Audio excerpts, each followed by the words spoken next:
as we pray. Heavenly Father, Lord, we love you. Lord, we thank you for this wonderful day. We thank you for your love and your grace and your mercy. Father, Lord, we just ask that your presence would be here. Lord, lead and guide. Continue to lead and guide this community. We ask for your favor and your blessings in Jesus' wonderful name. And everybody said, amen. Amen. Thank you, sir. We're going to ask Adam Holland to lead us in the pledges tonight. So we'll ask that you please stand. Would you please join me in the pledge to the American flag? I pledge allegiance to the flag.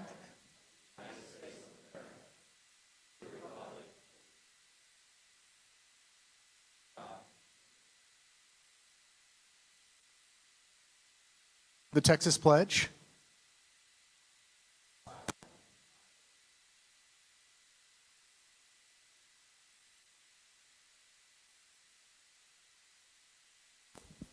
Thank you. Ruth, do we have anybody? Okay, thank you. Thank you. So thank you so much for being here. I think most of you know me. I'm Walter, and I have the privilege, and I'm honored and proud to say that I'm the superintendent of schools here for LaPorte. I've got a couple of things that I want to share, and then we're going to go straight into the presentations. Our goal tonight is to just, first of all, thank you all for being here. Thank you all for coming out. Thank you all for having an interest in our school district. Thank you all for giving up some time.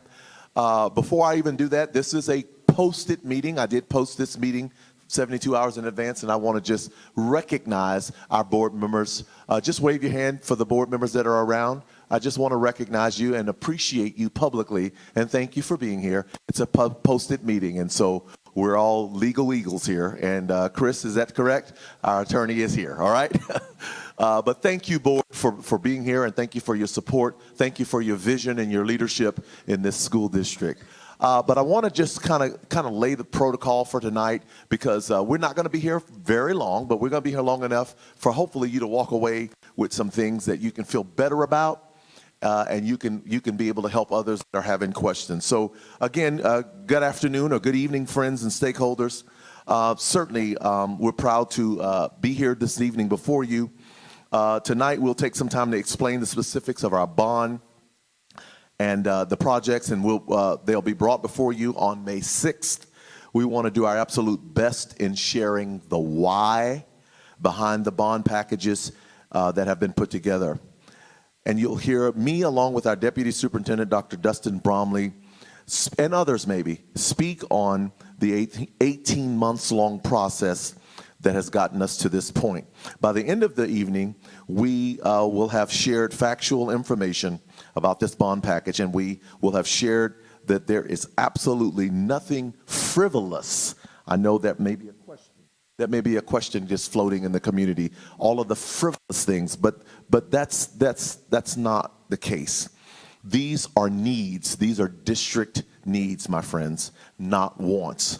Our students and our teachers deserve the absolute best that we can offer them. Ladies and gentlemen, students get one time to be in school. We want to make that one time the absolute best experience possible. Bonds are all about community values. Bonds send a very strong message about what we believe as a community, what we want for our students and teachers in our community, and what we want for our students and what we believe our students and teachers in the community deserve. I fully understand that there are high emotions attached to any bond proposal in any school district, in any community. I understand the emotions that are tied to that, and I respect that. I humbly respect that. As the district decides to build upon new things, we are working to bridge the gap between tradition of the past and a very bright future for this outstanding school district. The LaPorte community has always supported the LaPorte Independent School District, and we thank you for that. It is my hope that after tonight, you will leave here with a much clearer understanding of what we are taking to the voters through these propositions. Again, it is my honor and privilege to serve this community, live and thrive in this wonderful school district, and count you, my friends, as friends and family. And with that, we're going to take some time to go through a presentation. I'm just going to open up, and we're going to turn it over after that to our illustrious Deputy Superintendent, Dr. Dustin Bromley. At this time, I'll just ask you to point and click when it's time, okay? You can go to that next slide, okay? Just want to talk just very quickly, and you can see this, I won't read all of this, but so that you can get an understanding, and we want to just frame where we are, who we are, what we're all about. LaPorte ISD by the numbers. Founded in 1915, you know that because you were born and raised here. 1,141 employees, about $145 million annual operating budget and general fund. 86% of our general fund budget is dedicated to staffing.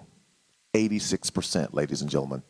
60.3 million general fund balance is in the district savings account. We call it a savings account, but I'll talk more about that a little later because there are some statutes on file with the state of Texas and laws that mandate that we have at least 150 days worth of expenses in the event of a pandemic, in the event of a storm. Those 150 days add up to probably what we have here. Starting teacher salary, you can see that. We are very competitive in those roles. Professional development credit hours earned by LaPorte ISD staff between August 22nd and January, roughly 1,800, almost 1,800 hours. 20 consecutive A ratings for our superior achievement under the Texas First, which is the financial accountability rating system of Texas. LaPorte has been known throughout the state for many, many, many years of being a fiscally conservative district that takes care of its students and teachers and its staff, and doing it by making certain that we maintain a financially solvent books. And so our TEA accountability rating is an 87, a B, 87. We're working towards becoming an A district. We're working towards that, and we're going to get there. But right now, we're an 87, and that's pretty darn good because I can show you a whole lot of places that would really like to be where we are. But we're a work in progress. When your kid comes home with an 87, you say, good job, but I want to see you with an A. And that's exactly what we're saying to our school district. 7,000 currently, as of today, 125 students. So we're beginning to see those students come back from the pandemic. For a while, last year and year before last, we didn't even broach the 7,000 mark. So we're very excited to be over 7,000 students again. Pre-pandemic, we were roughly 7,299 or something like that.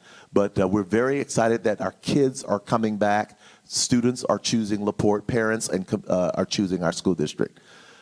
Get this, 168 associate degrees earned through the San Jacinto College since 2017. That means a graduating senior graduates from LaPorte High School with their high school diploma, but they also graduate at the same time, same month, from San Jacinto College with an associate's degree. That means they go to Texas A&M, they go to the University of Texas, they go to the University of Houston, already going into their junior status.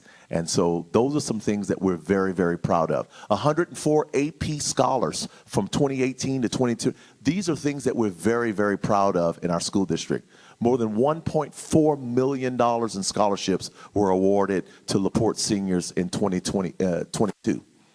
We've had National Merit Scholar finalists. We're very proud of that. Those are the kids that are the brightest of the brightest of the brightest. LaPorte has always had those, and we're very proud of that. 12 academic all-state athletes, state qualifying boys cross-country teams, individual state golf medalists, 26 UIL sweepstake awards. Lomax Junior High, I think, earned a sweepstakes today. Let's give them a hand. Let's give them a hand. Games played by LaPorte student athletes in the school year, 1,270. 263 industry-based certifications earned by LaPorte's CTE students, 93.2, that's our graduation rate, and it's a lagging year. It's never just last year, it's always a lagging year. So we're waiting for new data already because it's always a lagging year with the TEA. Next slide, please. So how did we get to this point, Walter? How did we get here? Well, there was a citizens committee, a bond steering committee, if you will. Okay, there was a bond steering committee of 29 members, parents, non-parents, campus and district folks, business and community leaders. The committee met and explored the possibility of a bond. We've been talking about this for over 18 months, folks. We didn't just wake up a few days ago and start talking about this. This has been something we have really taken time to investigate and examine. And we appreciate those members of the bond steering committee. I'm not certain how many we have. If you're part of the bond steering committee, would you just please stand so we can recognize you?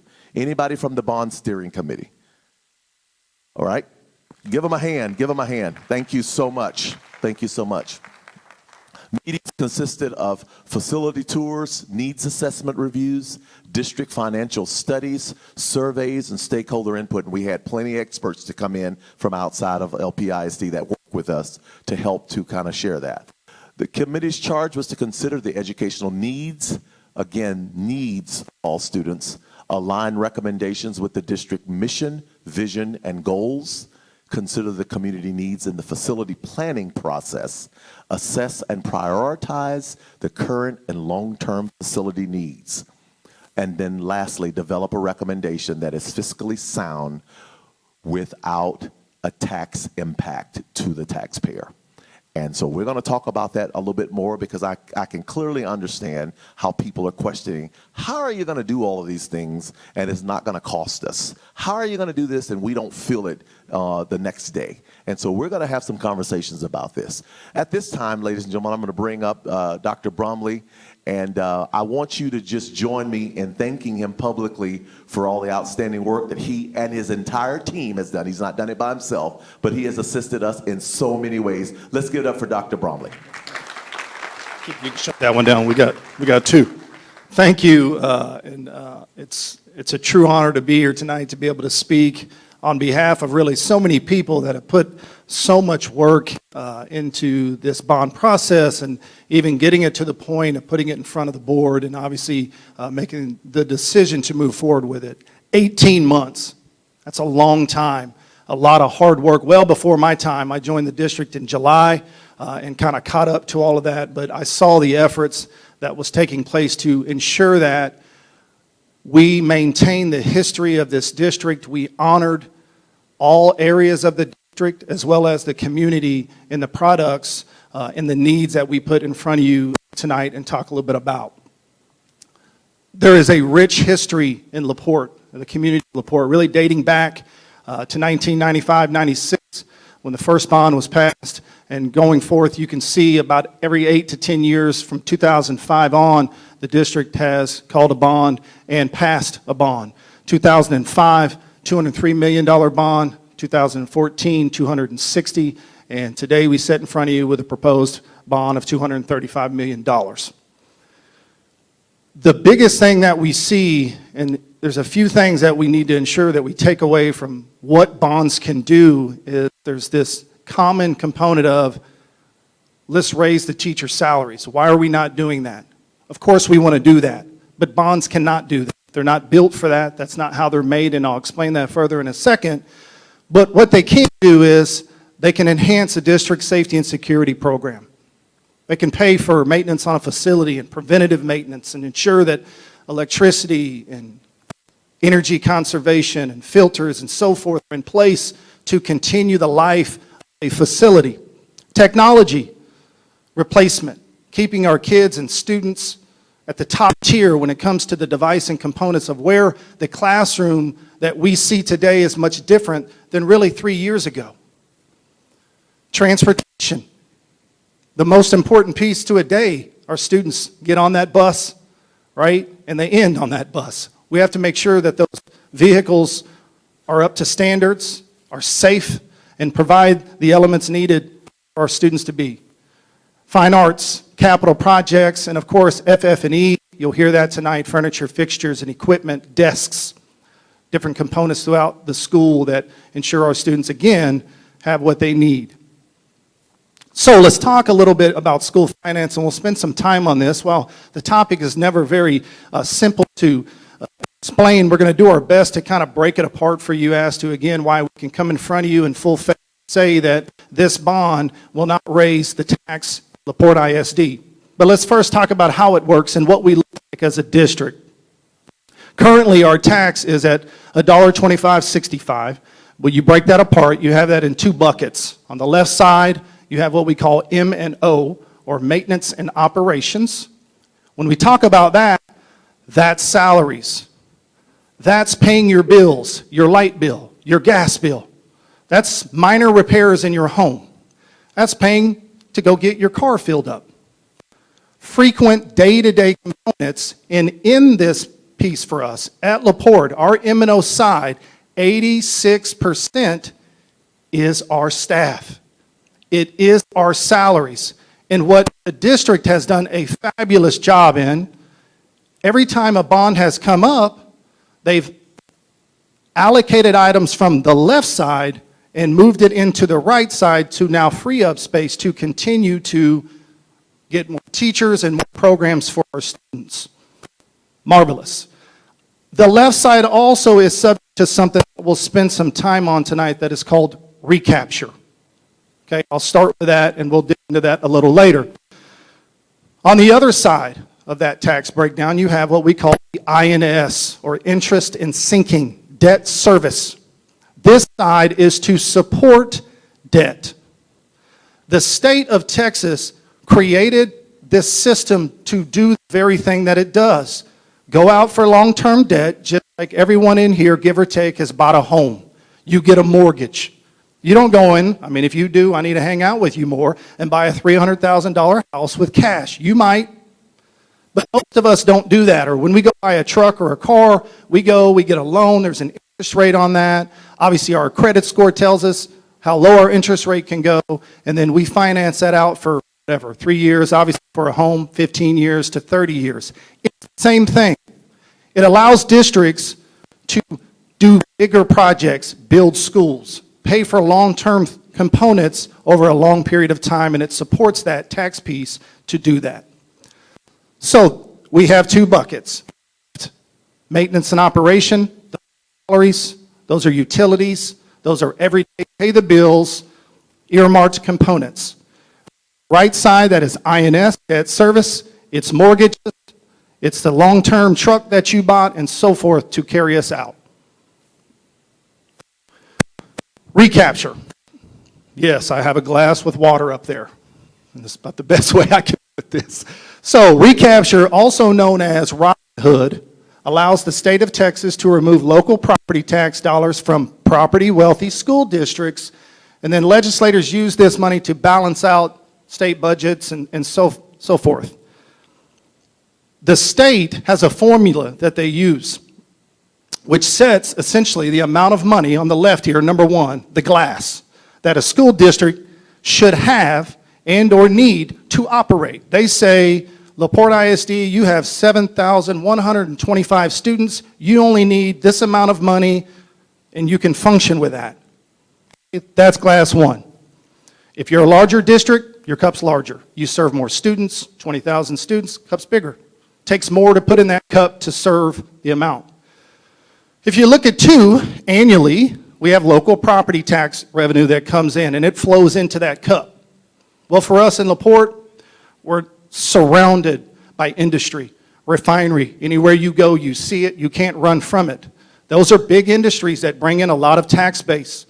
So as our cup starts to fill up, being that we are a tax-wealthy district and we're really not a large school system, it goes outside of our glass. There's more that's exposed outside of the glass that the state says we need.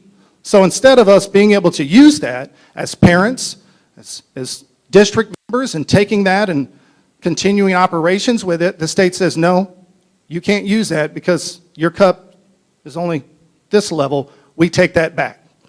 That's recapture. Now, we have been dealing with this as a district for a long time.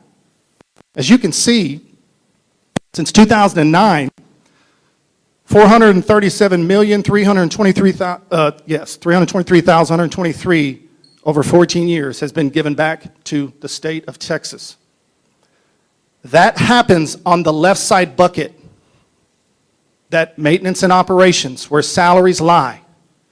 So we've gotten smart again over years, and this is where bonds carry us. We move things over and support it on the right side bucket because recapture cannot happen on the right side bucket. When you approve a bond, it's yours. You as a community, you approved it. The state cannot touch that. Okay? A lot of money. A lot of money going back that we could use. And some would say 59 million, you may not even need to call a bond because you'd have the ability to do things within that frame of money that is in your community to move forward as a district. So we talk about no tax impact. How can we do it? This is complicated, but I'm going to do my best to explain it in my bar graph situation I got going on here. So 2 big pieces that kind of explain where we are as a district.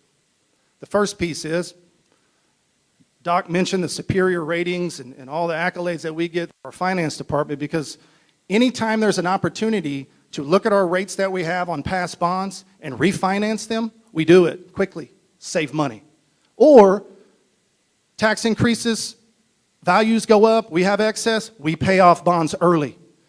Since 2004, this district has paid upwards of $32 million off of either early bonds or in the way of refinancing. Just like you at your home. If you have the ability to drop your percent on your home 2%, that's probably going to save you a whole lot of money over the 30 years or however many years you have left. So that's the first thing. We've been smart. 2, again, when you walk out the door, you drive down the roads, you see industry. Those are big type developments. That's big tax base. And it has grown every year, give or take. Going back to 2005, outside of 1 year, it has grown fairly huge. So if you look at our tax rate currently at 1.25, at year 0, let's just say that's district debt. It will take care of everything in that bar for year 0. So let's go and say the district said, you know what? Through year 0 to 1, we're going to go ahead and pay off some past bonds, refinance some bonds, and now all of a sudden it's going to drop us down. We still bring in that amount of money, but we paid some things off, so now we've got some green. We got some ability to add some things to it and maintain that tax mark. Year 2, we do the same thing. Values continue to go up, more capacity, so on and so forth. It gives us the ability to add new debt at the same tax rate. Remember, important to note, $235 million will not be issued day 1 at $235 million. That will be done in installments, some over 10 years, some over 20 years, some over 24 years, some over 25 years, and it is done by way to maintain the bar. We do it and we allocate so it doesn't go over the capacity in which 1.2565 gives us. That's the best way I can put that to you. Obviously, taxable values do not get set by LaPorte ISD. They get set by Harris County Appraisal District, and you as a private citizen have the ability to fight that and go against that. We don't do that, nor do we take part in that process. So, here we stand today as compared to some surrounding districts as far as outstanding debt as we sit here. So you see the districts on the left.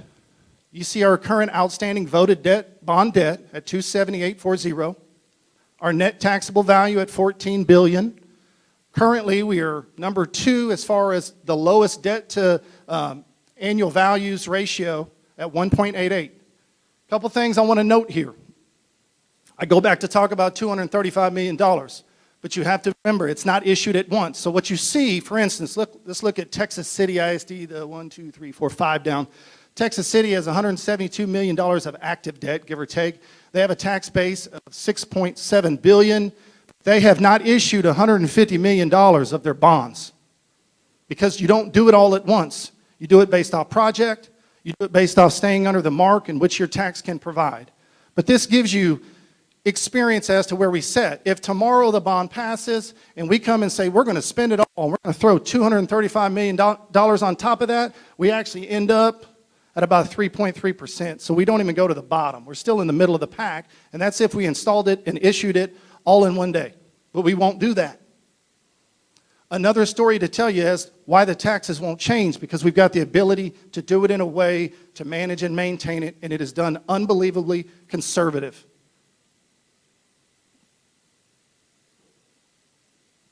So let's get into what exactly am I talking about.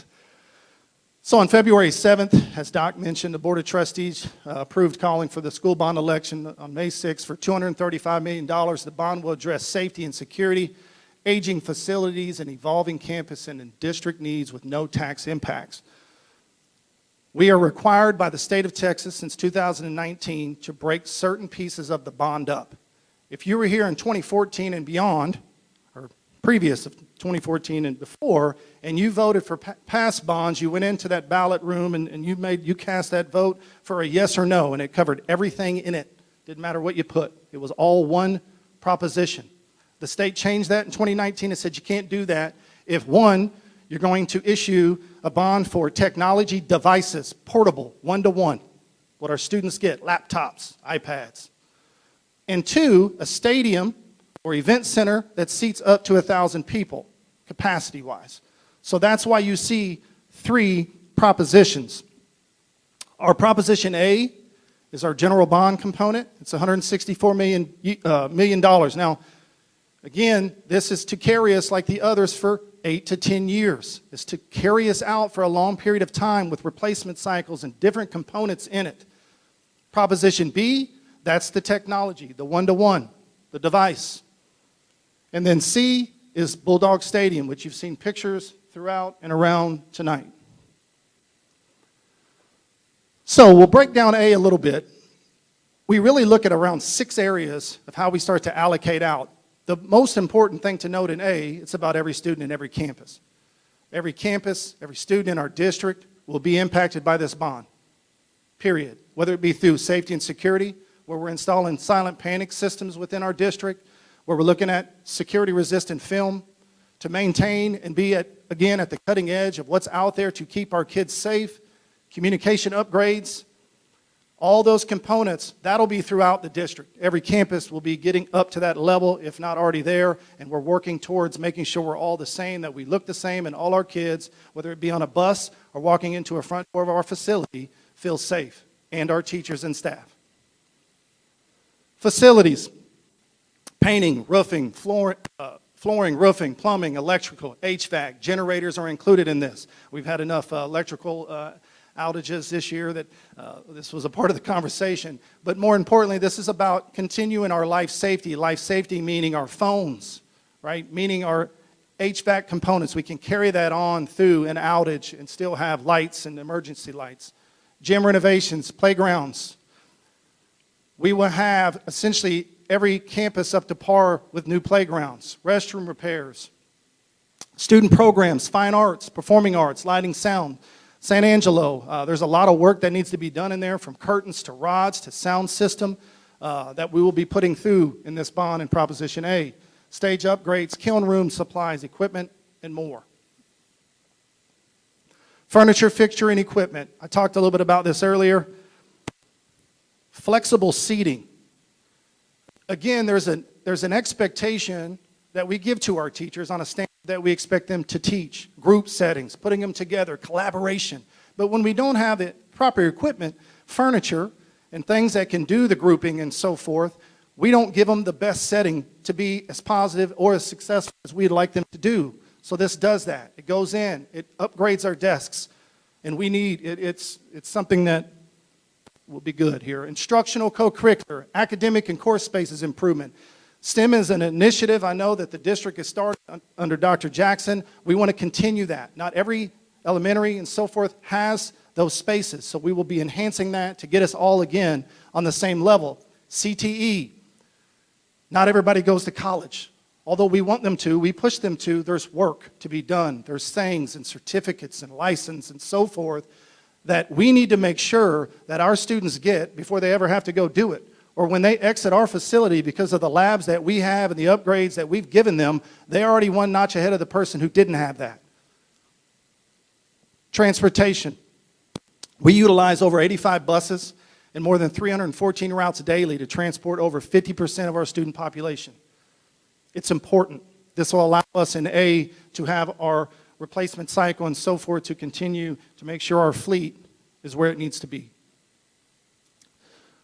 When you dig deeper into A, and the campus principals obviously see what this is more about exactly what that campus per se gets. We have slides, we've had conversations, we've had meetings, we've had all these different input, stakeholder components to build out exactly what each get. Mind you, technology-wise is overarching. It's going to touch every campus, safety and security, but then there are specific things. Our older facilities are probably going to get more than our brand new facilities. There's no way you can be equitable in that because one may need more just by way of when it was built and how long it's been with us. But this is an example of more depth as to what a campus gets from an elementary stance. Here looking at junior high, we have Lomax Junior here. Obviously, they're also a part of a few bigger projects within Proposition A, where we'll be looking at building a new competition gym and taking the old auxiliary gym and making that into a three-tier or three-partition space fine arts renovation component. We've got some foundational issues at that campus that we need to look into and so forth. The actual bleachers in the competition gym right now, if you roll them out, are at half court. They go out to the middle of the court. So we need to get new bleachers to ensure that we have those things so people are safe when they're watching the game and they don't have to run onto the court to use the restroom. High school. So there's several things going on at the high school. Obviously, the ag facility is one that's important. CTE talks a little bit about that. The theater piece. And then we'll be looking at renovations to the competition gym. There's termite damage and foundational components that we're dealing with over there.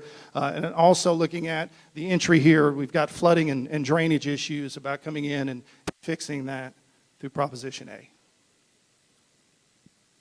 Additionally, the LP or Bulldog Development Center Field House. So what this is, it is a development center. On the first floor, there's a weight room. We've got Title IX compliant restrooms and locker rooms that are going to meet the needs of every student. It's programmable for any student, and it's got a lifeline, a sense to serve any sport throughout the history of sports. So it's built that way, and obviously equipment storage. The second floor consists of a professional development space, and what that means is teacher learning and development. It's a civic-type community space, bringing in different groups to come and use it, and graduation and so forth, boosters, PTOs, flexible space for instructional classroom as well. There's some space up for some classes for our AV groups and even some CTE components. It seats up to 500, but it does have the ability to partition off into 5 different spaces. So you could actually break that apart if you want to break out professional development. Currently on a quick turnaround, our most used space is the boardroom. The problem is we can't fit that many people in there. We have the Bulldog Center and we use it as much as we can. The problem is athletics are using it frequently. And the turnaround takes my team, my guys, a day to even get the carpet down, and that's even before we start putting the chairs in there. So it's not that it's not used, it's just harder to flip, whereas this space here will always be readily available and set up particularly for that approach. So B, 15 million, technology. So we talk about this here, one-to-one devices for students, teachers, and staff. K-12, we are currently pushed down to around 3rd or 4th grade as far as one-to-one, one student, one device. So that would be pushed into K-12. We also do not provide our teachers laptops or devices. We provide it, but it's a payment system that they join in, and they pay a portion of it, and in the end, they actually get to own it. It's a good system, but this allows us to give our teachers and staff the resources that they need, again, to teach at the level that we expect them to. We'll also be looking at the standard in the classroom, docking stations and monitors and wireless access, going back to moving around the classroom, being in that power zone and ensuring that they're connecting with our students.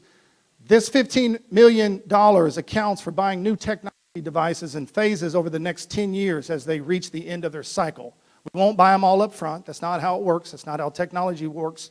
You buy them in cycles. For us, 3-4 years, give or take, you recycle them out. There's damage. There's different things. The phone that everybody has in here right now, in about 3 weeks, is going to be old. That's the way it works, right? Technology is beating us at every corner, so we're trying to keep up with that, and that's what Proposition B does.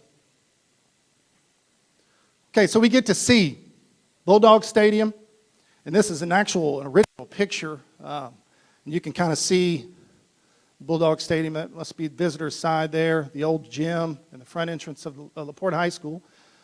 Current stadium visitor side was built in 1958. Home side was built in late 1960s. The press box was updated in 2007. We have put a heavy investment going back to where as far as I could go of 2006 in trying to keep it up to date and invest and maintain as much as we can in 2006, and you can see that. Since that time, $19.3 million was invested in the stadium. Since 2006, over 1,500 work orders have been completed at the stadium. Life safety, fire, security lights, pedestrian, and so forth. But you can see where we are on the left side here with some of the concerns that we have as far as the conditions of Bulldog Stadium. So, some of those concerns, falling concrete. This has happened more times than I can count. Structure and safety concerns. It's not complying with ADA accessibility standards. So, if you're in the stadium on the home side, the two walkways, when you come up from underneath, that is not ADA. When you go to the top and you try to go up the stairs, they're not ADA. So for those individuals with disabilities and so forth, they really can't use the stadium at the capacity that they need. I know we have season ticket holders that have to use the elevator to didn't come down because they can't come up. It's unsafe. Based on the conditions that we're seeing, there's some concerns with that safety. There's only a 7-lane track, and there's some serious conditions on the track. The problem is the stadium itself actually floods heavily, so we can't get warranty on the track to be able to replace it. Nobody will warranty it for us, and that's a big ticket item. You don't want to not have a warranty on that. So the district in 2021 brought out Matrix, which is an engineering group, to do a site assessment on the facility, because as you can see, this isn't new. This has been going on since 2006. It's a facility that was built back in the 50s and so forth. As any facility that's built that long ago, you've got to put life into it and look at it and maintain it and so forth. That site assessment again came back, and it revealed the same concerns that the district had as far as foundational issues. Heavy, serious foundational issues, not patch components where you can come and scrape concrete and cover up the rebar. It needed more work done to it. So the board had to consider the idea of, well, do we just repair it, go in and do renovation? But for construction folks, we know that's a little more risky. When you renovate something, you don't really know what you're going to find when you start to get into it. And then all of a sudden, that can be very expensive. So a lot of times, your budgets get a little more heavier. So the gentleman talked through that assessment and said, well, estimate 2021, 29, 30 million, give or take, for a renovation, repair. But that's only going to give you 8 to 10 years. If you go back to the slide of 2006 and on, it's just been Band-Aids. It's been, how do we do enough to keep it going, to make sure it continues? And then, so that's how it got on the ticket, where he come back and said, well, a complete rebuild, give or take, 60 million. So let's talk about what it serves. Many would say, many would argue, depending on what group you ask, well, this is my classroom. If I'm track, I don't necessarily run in here. I could, but that's my classroom. If I'm soccer, well, I need the field. If I'm football, I need that field. If I'm band, I need those lines to keep me on mark where I'm going. If I'm cheer, I need to make sure I'm in the proper area. That's my classroom. We spend a certain percentage of our time in my classroom, which in this case is Bulldog Stadium. I'm not going to list all those groups or talk through all those groups, but you can see it. Outside of that, it's a civic center. I mean, it's a place that we bring in, we host events, summer camps, graduation, commencement, all those components. It's a uniting place. It's a place that people know, people unite at, come to. 875 LPHS students, 43% of that population use that stadium daily for various classes.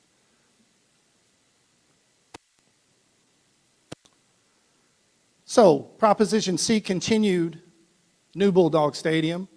It would set on the same site. It would include additional seating. It takes us up around 900 more than the current stadium. A new press box, an 8-lane track that allows us to host the larger UIL events and so forth. Enhanced safety and security, fully ADA accessibility compliant, where it will meet the needs for every person that walks in the door. Band contest decks, so we can host those events instead of going elsewhere because we can't do it. We can now bring them to us. Parking, improved site drainage, and so forth. So to give you a visual, obviously you've looked at it, it's around the room, and my little clicker here is probably not going to work. How did it end up as a bowl? Well, we didn't have much room. We're on the same site. People who build stadiums will tell you, well, you go out when you build a stadium to go up. You need more width. We didn't have that. We don't have the land to do that. So we put it there. We also put it there because we've already done so much great things in this area with the Bulldog Center and all the other facilities. Let's finish it and let's put it on that site. But the bowl is in a result of not being able to go in the middle of Texas Street. So we had to essentially make it longer, expand it, and so forth. It obviously has an 8-lane track. It is a concourse-based stadium. So what that means is when you enter it, you have 2 bowls. You have a bottom bowl that has 5 seating layers to it. So it's smaller. You have 7 seating layers at the top. But you can walk the entire concourse of that entire bowl. The concession stands and so forth are underneath that concourse. The idea of making the entry point off G Street was to connect. You come off San Jacinto and you head west down G, well, you look at our beautiful Bulldog Center. Period. Beautiful. You come off Broadway, you take the left on G Street, well, you look at this. It connects students that travel in athletics and so forth, shortened distance to baseball, to softball, and whatever it is that we are moving towards. That was the idea of creating that village. If I'm at a volleyball game, I could exit the Bulldog Center. Heck, actually, I could probably look out the window and I could see the football game or the marching band contest or the track meet that's going on over there in Bulldog Stadium. Here's your view from the home side and the bucket seats or the stadium seats, looking back at the Bulldog Development Center. Other side on visitor, looking over at the press box. The press box, like we have now, is home and visitor. This will come on one side. It'll serve both home and visitor, and we'll have the capacity to do that. Here's a great look at the concourse. So here to the left, you'll see that's where the restrooms, that's where the concession stands and so forth.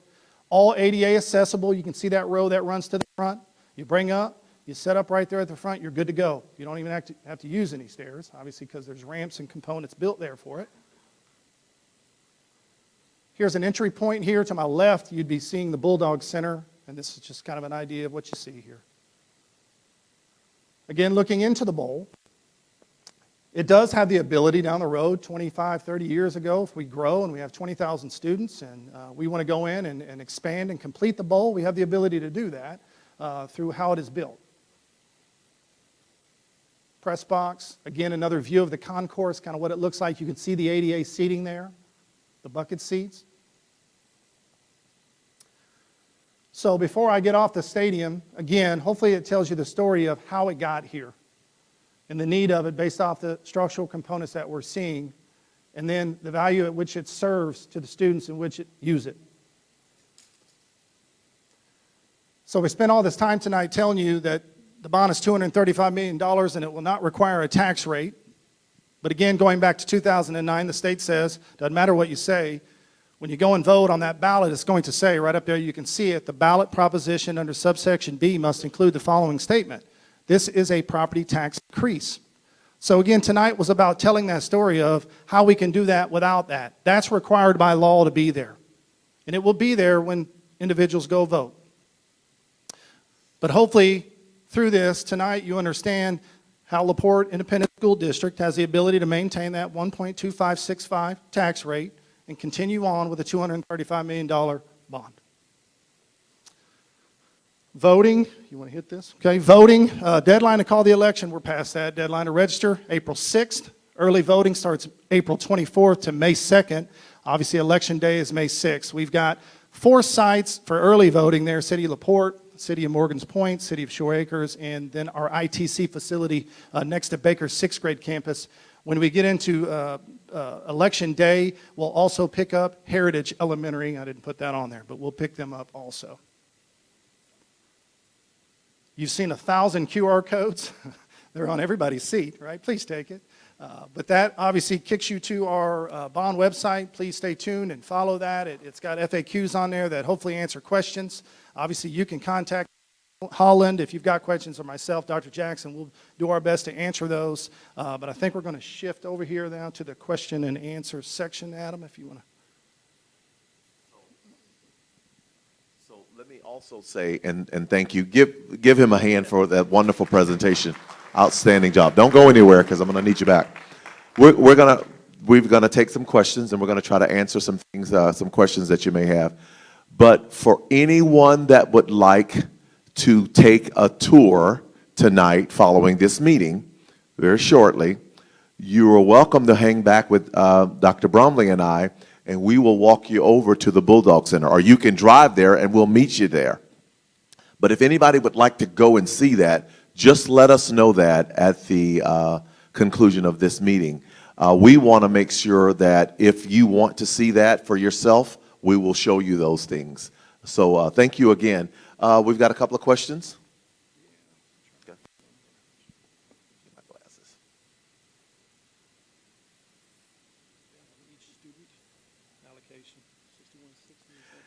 Yes, so one of the questions is, how much do we spend on each student? And I would assume this means, how much do we spend educating each child? And I know, and Stacy, our CFO, is here, but I know that I'm comfortable in saying I know that $6,100 is a base.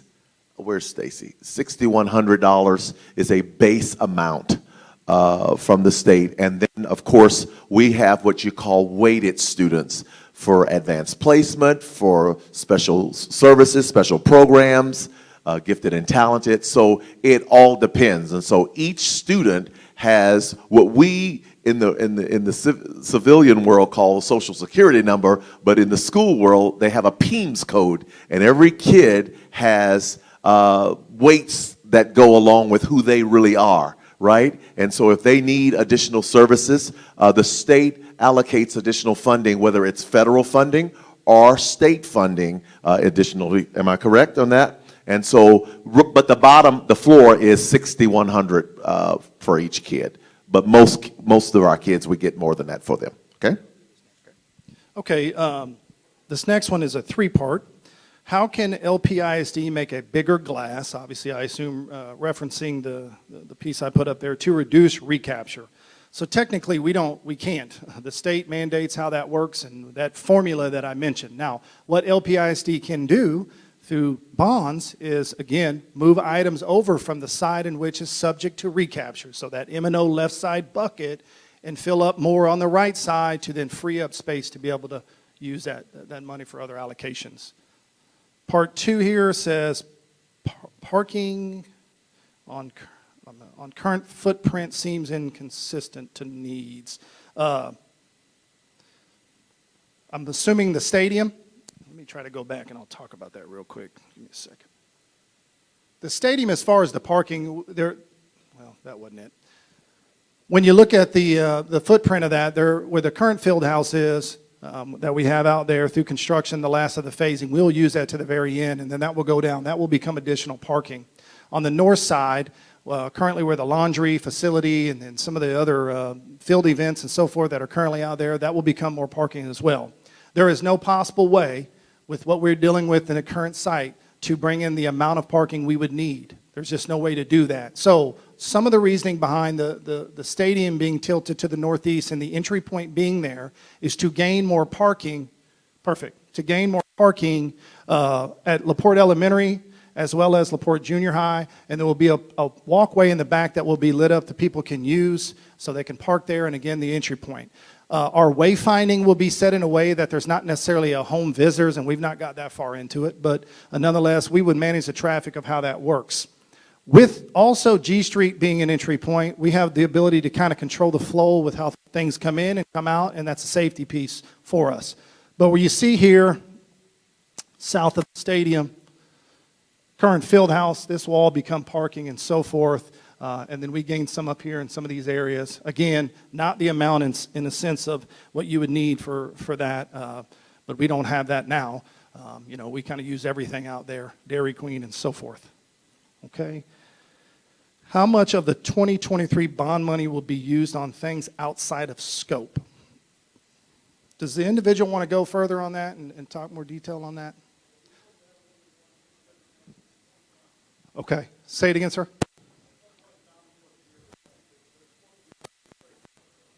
So you're meaning, will there be future projects possibly within this? Obviously, I can't speak on, yeah, here we go. Okay, good question, and thank you, Ty. Listen, what we're asking the voters for is what we're going to use the funds for, okay? It is unethical and illegal for us to go out and do other things with what we've asked the voters for. And there will be an oversight committee developed for this, okay? There will be an oversight committee that is developed just like we did with our bond steering committee, where we meet regularly for them to be able, there's a checks and balances process by which you can check us and manage us, and we will be required to give the board regular updates in a public meeting. And so it's a good question, but we're not going to use the funds for what we did not ask the voters for. We're not going to do that, okay? And, I get it. We can't control what may have happened some time ago. We're just going to move forward and try to do the right kinds of things. We need your trust. We want your trust, and I'm not going to do anything to ever betray that, okay? Let me go ahead and say, here's a couple of things that are not being asked on these things, but I want to address them really quickly, and we're going to get you all out of here.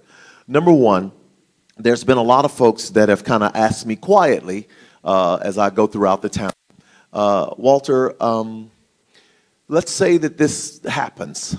Where does the Bulldogs play football in the fall? Is that a question that people have in them pondering? Absolutely. I am here to say that there is a plan in place for that. I don't want to out that place where we want to go, because we need to kind of make sure we get some things. We haven't entered into a formal contract, but there has been a gentleman's agreement, if you will, of where that might happen.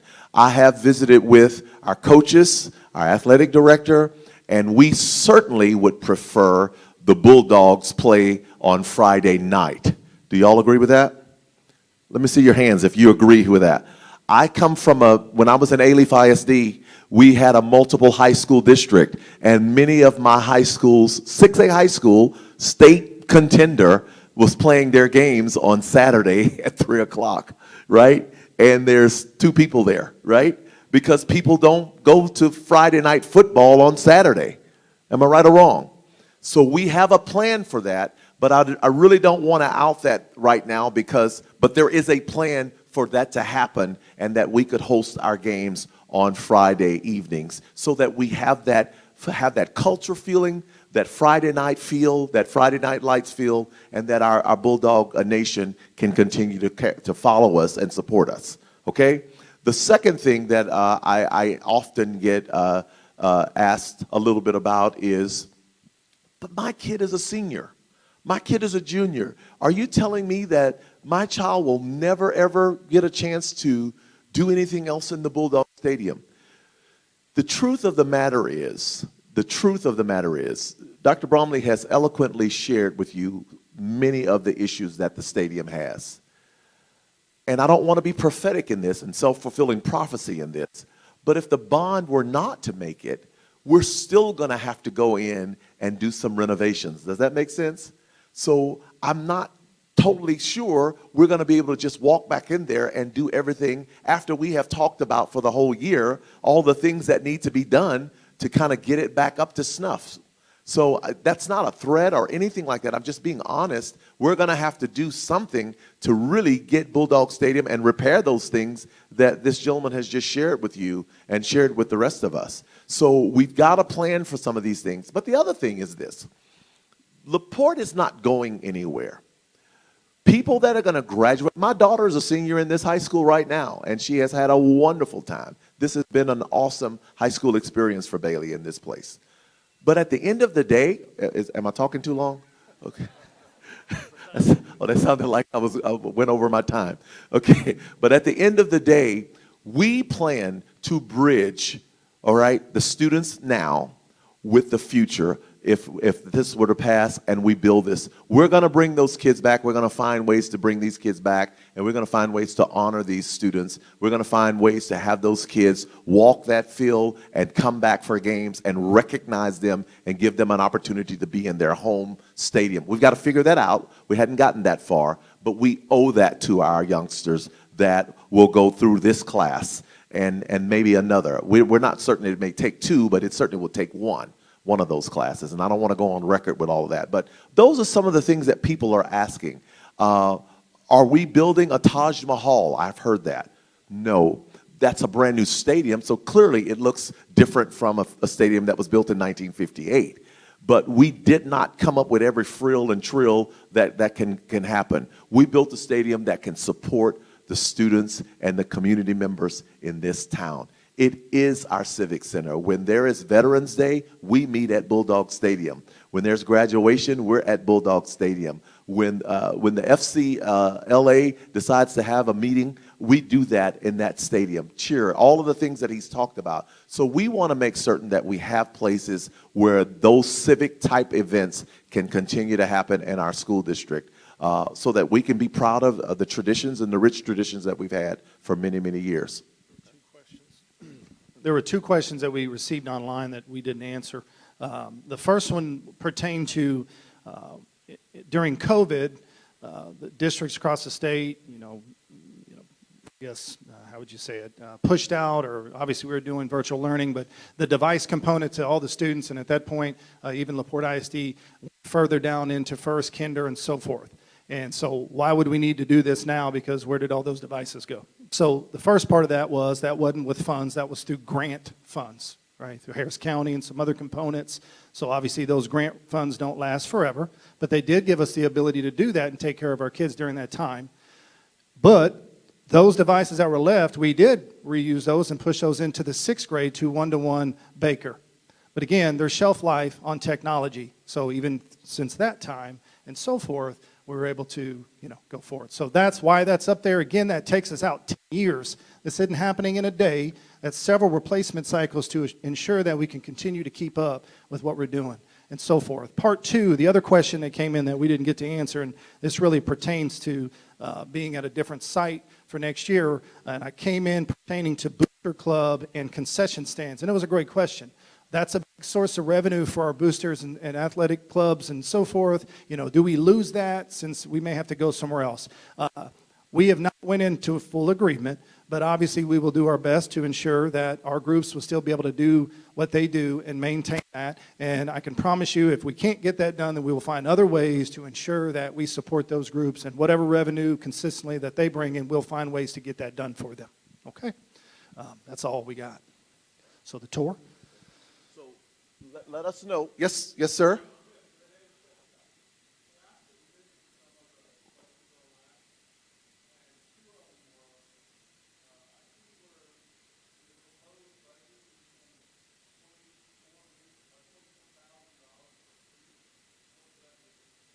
Okay, say that again, Wyatt.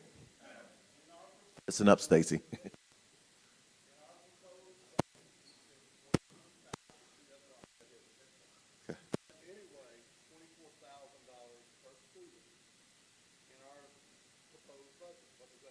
So I talked about weighted students, okay? Is that something you want to talk about?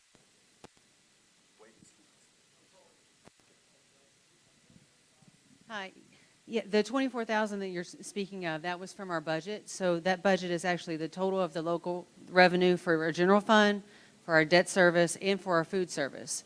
So when he was talking about those buckets, the INS is our debt service, the M&O is the general fund. So, and then food services are our child nutrition.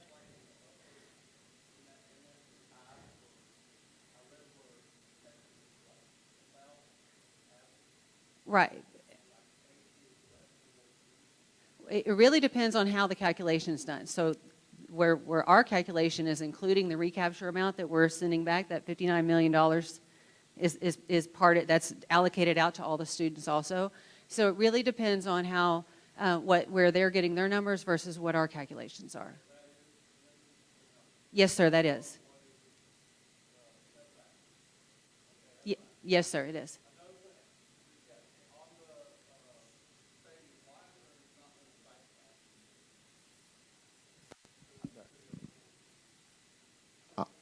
He's saying, why has there not been a site plan? Have we done that in the past? Because we're not there yet.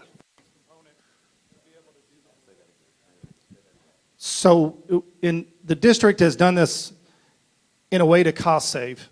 So they went in agreement with an architect before actually calling the bond and approving and passing the bond to save money, because every month we know all those costs are escalating, right? So we are just finishing up design development component and starting the construction phase. When we get into that phase, we will go into that part of it. So it will happen. It's just not there yet because we're not there yet.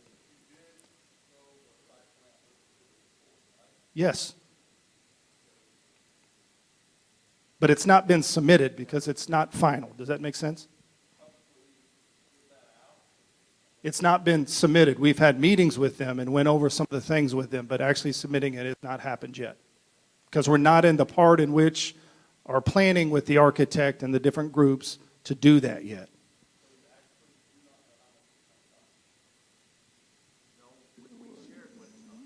Yes. Right.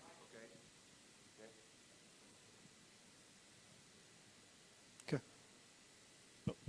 See me after, I was going to say, see me after the service. Wyatt, let's talk after this, and we can visit, because the site plan is forthcoming. We just have not submitted it yet. But the numbers that we have shared, folks, that's not going to change. We've been working with an architect group for over a year.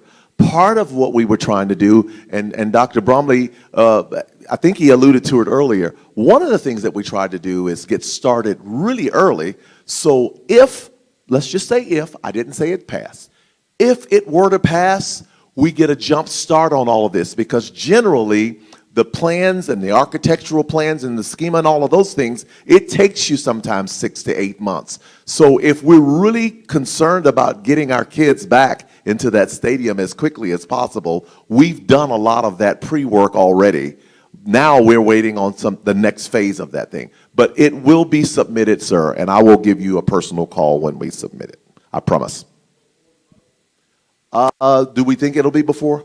Yeah, okay. I don't want to answer something that's wrong. That's why I'm asking my people. Okay? All right. Yeah. All right. Any other questions? Yes, sir.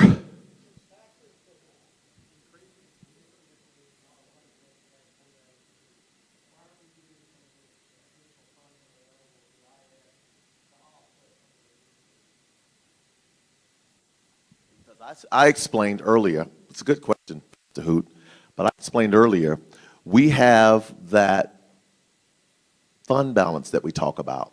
And I talked about what the statute calls for us to make certain that we remain in financial solvency. How many days is that again, CFO? 150 days. And did not I and you have a conversation?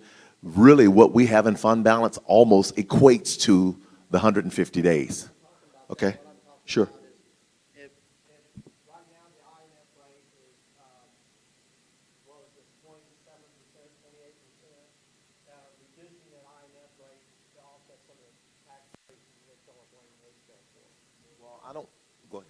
So again, if you go back to how I say, how the district has built the budget, right? You got to remember, over time and through each bond, they've moved items from M&O to INS. So as soon as we start loaning the money that supports those different items, then they got to go back to M&O. 86% of M&O is staff, salaries, and supply components. So obviously there would be decisions that would need to be made as to if we replace it and add different elements that are not already allocated into that side of it.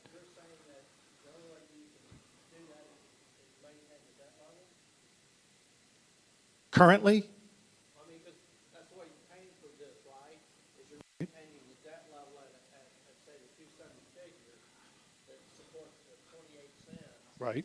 So you're saying that if you reduce that debt level, What I'm saying is that the bond of 2014 is supported up to 8 to 10 years, and we're coming to the point in which that support may run out. So obviously, the new bond continues to support those areas for another 8 to 10 years. So if the 2014 funds essentially, which were built to go out 8 to 10 years, start to go away, we've got to make decisions because we got to have buses, we got to keep our kids safe, we got to continue to do those things. So we would then have to go back in if we were to do what you're asking or suggesting or so forth. And then something over here would have to be affected because it's strictly allocated, again, very minimally outside of salaries, is kind of how I'm saying it. Well, I understand that, but what you're saying doesn't make sense. Okay, yes, sir. Well, we can talk later too after service, okay? If you'd like to talk, and we can have a conversation about that. Thank you for being here. Who would like to go and take a tour of the stadium? Let me know. Okay, quickly, go ahead, sir.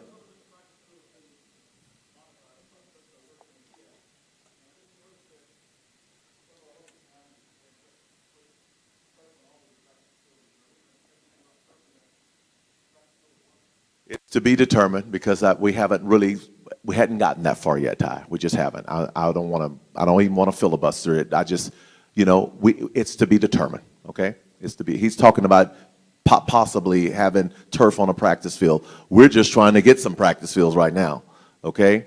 Yes, sir.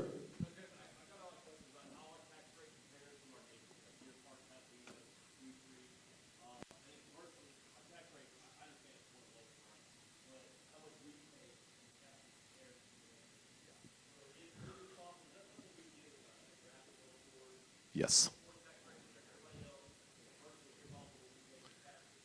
Yeah, absolutely. Yes. Well, and again, thanks, Jeff, for the question, but there were some things that could have taken place some years ago. The Texas school finance is a very complex system. You've got golden pennies, you've got copper pennies, you've got compression. There's many things that go into this. What I believe has happened in this district is, the former administration did a phenomenal job of making it all happen. But at the end of the day, we didn't take advantage of some golden pennies at a time when we could have. And I think we missed the opportunity to do that. And it kind of put us at a disadvantage in some ways. And I'm talking about this is a 30-year plus issue. And it really, I'm going to try to address your issue with the graphics that you're talking about. But there are some things that happened many years ago that would have kind of given us access to those golden pennies. And I've heard that story 100 times, even from the former administration on, prior to their being here. It just kind of put us at a disadvantage, and that's been 30 years ago. But where we are now, we've worked really hard to keep a low tax rate through all of the things that we do with the board and the work that we do with you. But more importantly, we've tried to manage and maintain a fiscally conservative budget. It sounds like we've got lots of money, but we don't have lots of money. We talk about that fund balance all the time, but that fund balance is exactly what I've said for the last 3 or 4 times tonight. It helps us, but anyway, we started messing with that. The state begins to look at us as if we're not solvent, because you don't have enough to carry you through if there were another pandemic or those kinds of things. We will work on getting something out for the taxpayer to do that. Yes, sir. Yes. Right. Yes.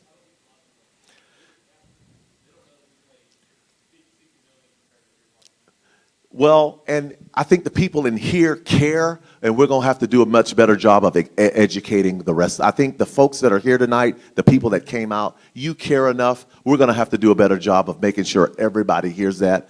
I really try hard. We put up slides every now and again that compares us to our neighbors, but I also don't want to make it look like I'm using my neighbors as a whipping boy to make us look good. Does that make sense? Yes, sir.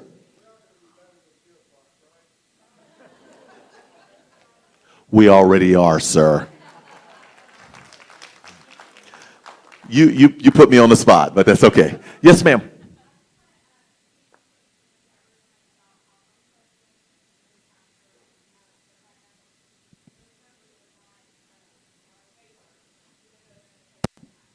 They are in the favor of the taxpayer. The first thing I'm going to do, thank you, Ms. Crutcher. First thing I want to say is, if you're 65 and older, right, your taxes are frozen, right? And so I don't want people to think our job is to come in and be the tax police, or we're trying to levy taxes on folks. We're just trying to do what's right for school districts, all right, and for this school district and community in particular.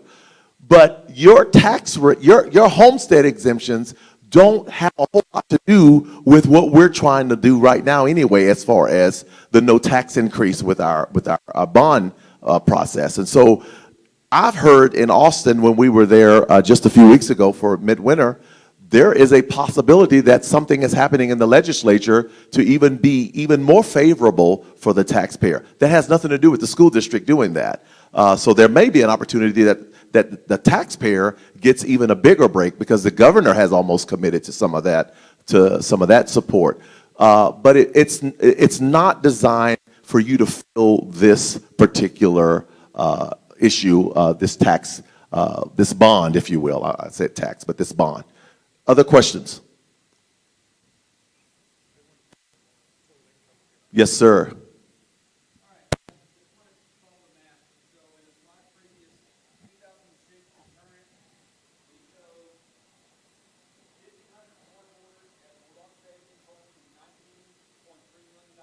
Yes. 30. Yes. Yes. Yes. Yes. Yes, sir. This is going to be the last one because we had asked y'all to fill out those cards. I'm just being facetious. Yes, sir. Yes, sir.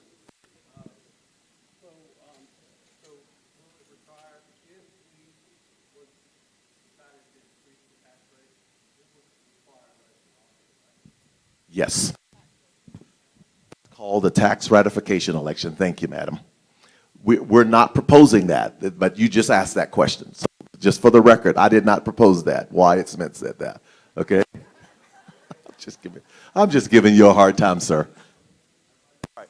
Any other questions? All hearts and minds clear? Thank you all for being here. Who's interested in a tour, come up and see Dr. Bromley and I. Thank you so much for being here tonight. Thank you so much.